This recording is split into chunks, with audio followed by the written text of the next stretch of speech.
Welcome back to my Colorado Mountain Garden, and we're going to call this one Fun with Cilantro 2024 Culinary Style.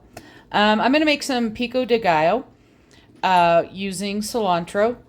This is cilantro bought from the store.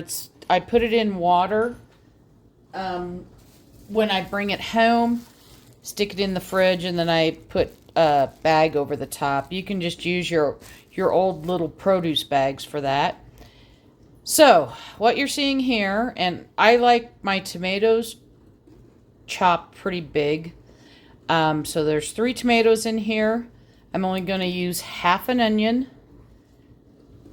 the juice from 1 lime, 2 cloves of garlic. This is garlic from my garden last year. And there's 2 cloves in there. A jalapeno, and this jalapeno is huge, so I don't know if I'll use all of it. And until I taste it, I don't know if I'm going to take the seeds and the ribs out. We like a medium, so if it's super hot, but being that it's so big, it might not be that hot. And then I'm going to do a good bunch of cilantro, probably about a cup's worth. And then I'm going to put it in there. Now, for me, I'm only going to use half the onion. We don't like our onion huge, so I'm going to cut that down really small. Same with the jalapeno and the garlic.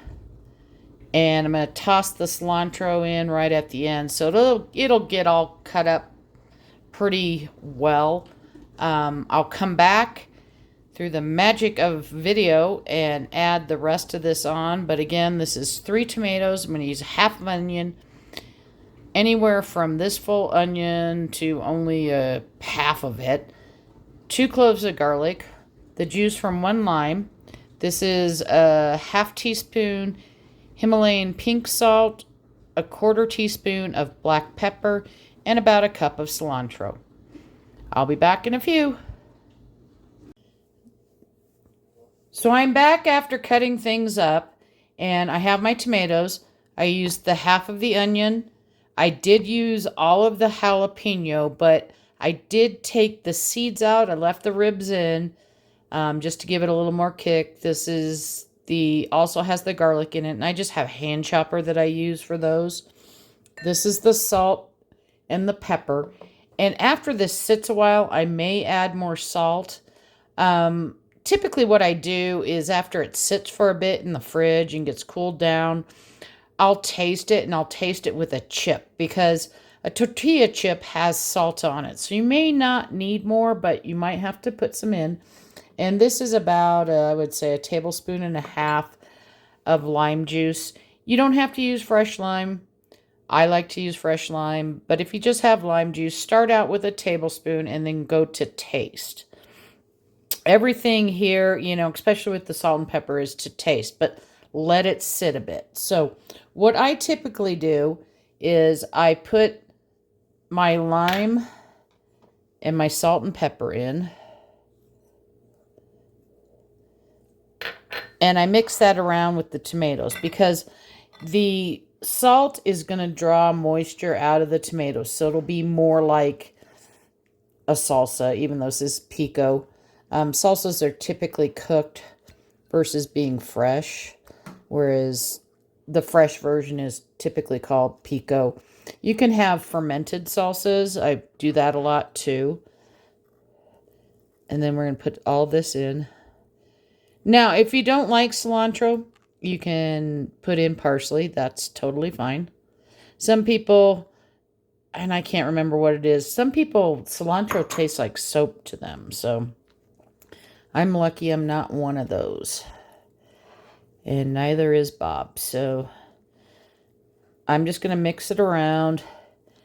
And like I said, the jalapeno and the onion and the garlic, they weren't cold. And neither was the lime. So I like to let it, at least, I usually make this a couple hours before I'm going to eat it, although we're not going to use this until tomorrow. And again, you can always add more salt. You can't take it away.